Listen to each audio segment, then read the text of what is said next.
রাতে বাড়ি এসে ফ্রেশ হয়ে খেতে বসে গেছি, আর মা বানিয়েছে বিরিয়ানি। এখন তো মা বিরিয়ানিটা জাস্ট অসাধারণ বানায়। আর দুপুরে যেহেতু মাটন খেয়েছিলাম তাই সবাই কম কমই খেলাম।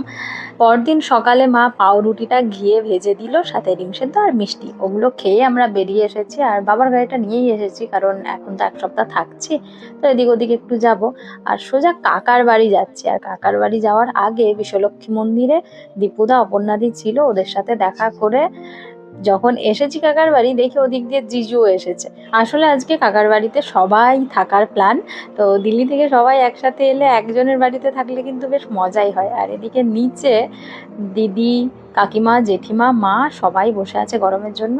আর ওপরে এখন খাওয়ান দাওয়ান চলছে, কলা পাতায় একবারে চিকেন, মাটন, মানে সব রকম হয়েছে। আর জিজুকে দেখো, হাফ প্যান্ট পরে, শার্টের বোতাম খোলা, পায়ে মজা, এভাবে খেতে বসেছে। আর ওরা তিন ভাই এই ভর দুপুরবেলা বাইরে ছিল, আসার পর সবাই খেয়ে নিলাম একসাথে।